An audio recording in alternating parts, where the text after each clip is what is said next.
Welcome to the Hindu Current Affairs for Beginners by Law Excellence.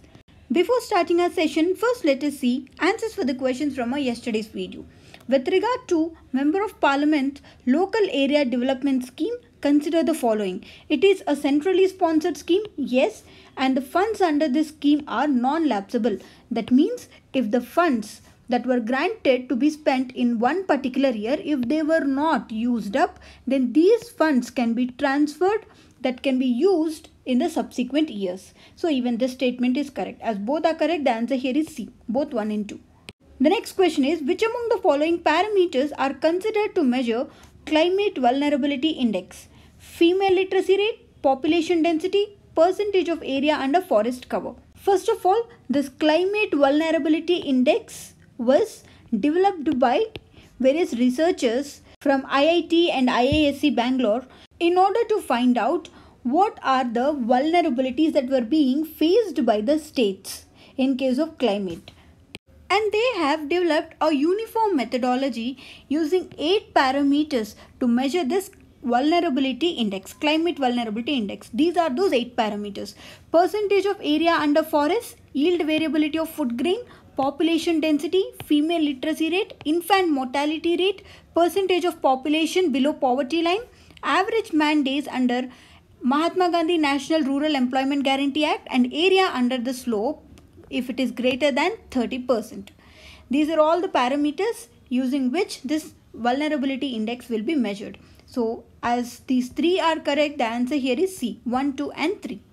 Now let's start today's session, and these are all the topics that we are going to cover in our today's video. Our first article is Supreme Court issues notice to Election Commission on plea to verify at least 50% voter verifiable paper audit trial systems. This article comes under GS paper 2 under the topic of polity.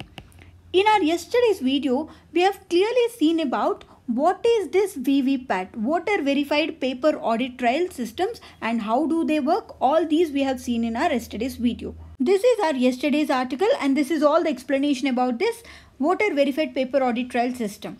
We said that it is a feedback mechanism using which the voter can verify whether he or she has casted their vote to the intended person, because this mission will print a slip containing both poll symbol as well as name of the candidate once the voter has pressed this EVM machine. If he has casted his vote in the EVM machine, then this VVPAT machine which is attached to this EVM machine will display both poll symbol and name containing slip for a time period of 7 seconds. So that the voter can check whether he had casted to the person he wants to cast his vote. And we have also seen that whether all these slips along with the votes will be counted. No. In case of legislative assemblies, state legislative assemblies, what they will do is they will select one polling station in each constituency, and this polling station will be randomly selected, and these VVPAT slips from this particular polling station only will be counted. And in case of Lok Sabha elections, each assembly segment, the votes from each assembly segment will be taken into consideration. So now what is this issue all about? If we see today's article, the Supreme Court has issued notices to the Election Commission. The Supreme Court has issued notices to the Election Commission asking the Election Commission to respond for a petition that was filed by the leaders of 21 opposition parties.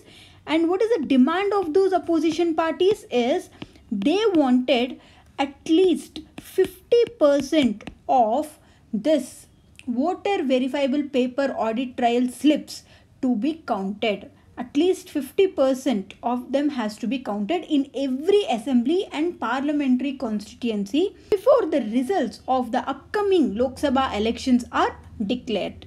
And they justified their demand by saying that this 50% randomized verification in each assembly constituency or assembly segment is a reasonable sample size because of 2 reasons. It will remove the fears of general public with regard to the EVM tampering, and there will be a statistically significant sample size to ensure that the electronic voting machines are working properly. And by not doing this, by not counting at least 50% of this VVPAT slips is unreasonable, and it is violating Articles 14 and Article 21 of the Constitution of India is what they say. The next article is France slaps sanctions on Jaish-e-Mohammed chief. This article comes under GS paper 2 under the topic of international relations.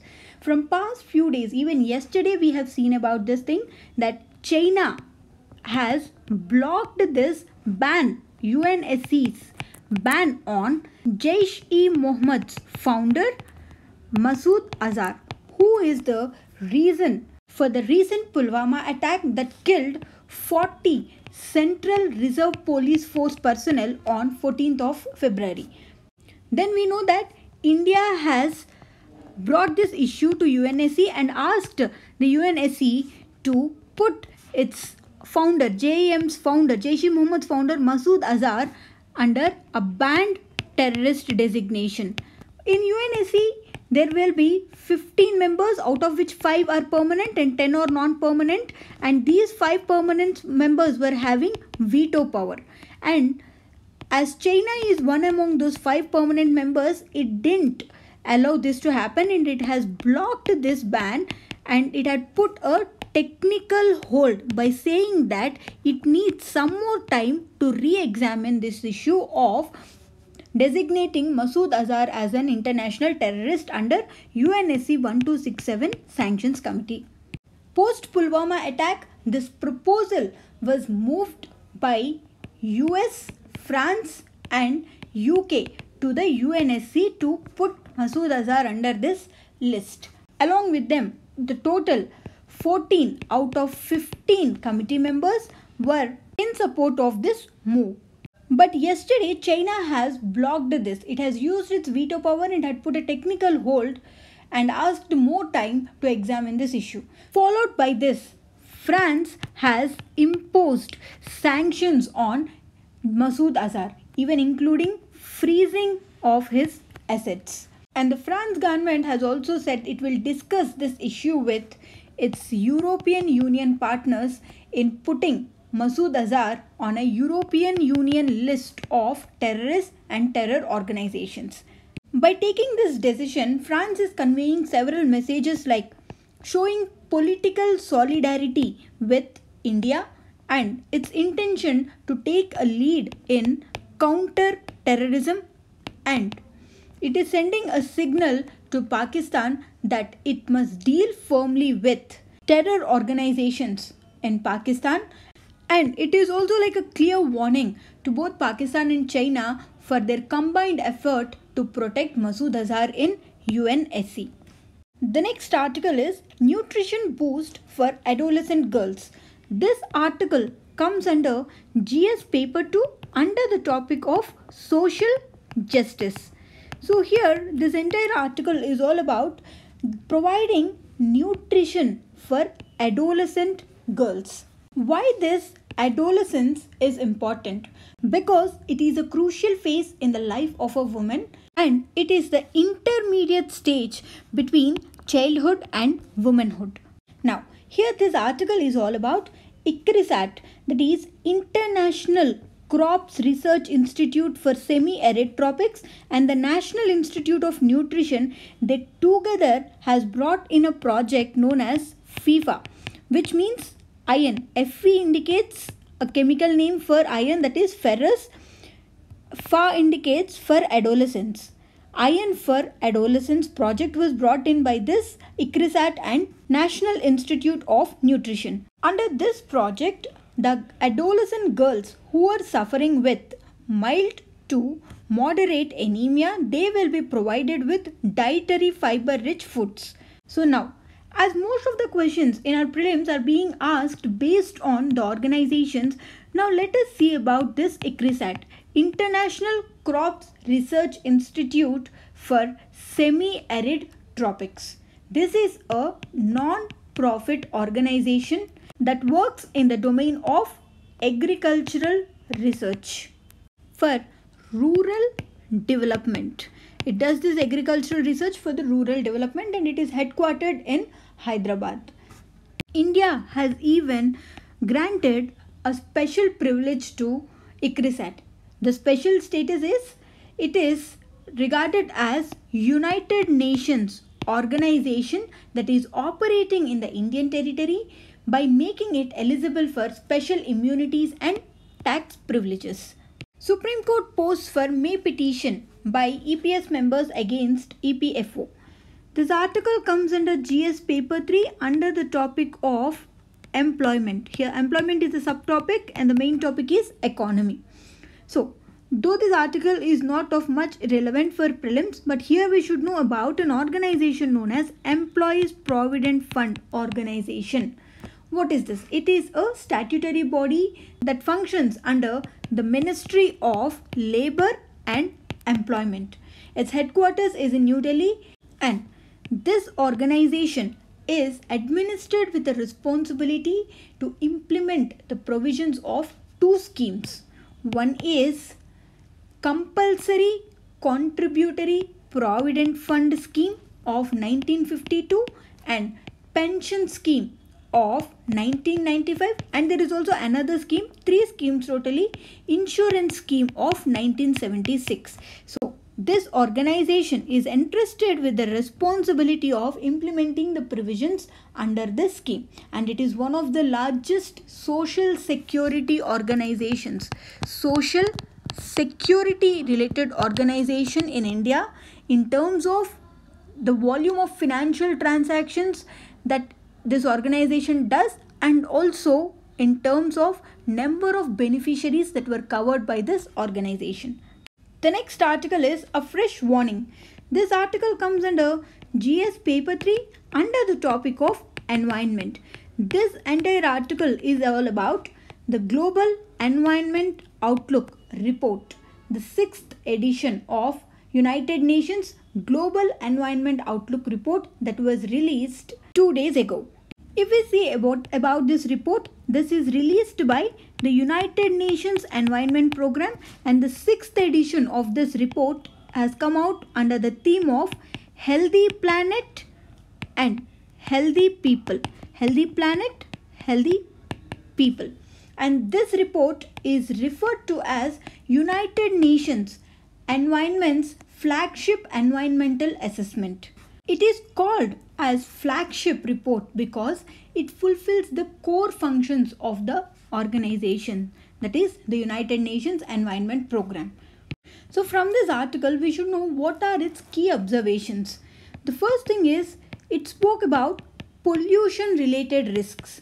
What are the risks that were being caused because of pollution? It said that a quarter, almost 1/4 of all the premature deaths were because of man-made pollution and environmental damage. Deadly emissions, chemicals polluting drinking water and destruction of ecosystems that were crucial for the livelihoods of billions of people. And it spoke about the difference between the rich and poor. The growing differences here are due to overconsumption, pollution and food waste that is being happened especially in the developed countries, and that is leading to hunger, poverty and disease in the developing countries. Then if we see what are the findings about India in this Global Environment Outlook report, it said that India can save at least $3 trillion in healthcare costs if India implements policy initiatives that are in line with Paris Agreement, because according to Paris Agreement of 2015, it is the aim to keep the global temperature rise in this century below 2 degrees Celsius, that is above the pre-industrial levels, and also to put an effort to limit this increase, this limit to below 1.5 degrees Celsius. And the report has suggested that for India to reach this goal, it should abandon the plans for building new coal-fired power plants. Now let's see a prelims question related to this United Nations Security Council 1267 Sanctions Committee. UNSC 1267 recently seen in news is related to which among the following? Scheduled economic offences, counter-terrorism, counterfeit currency and money laundering.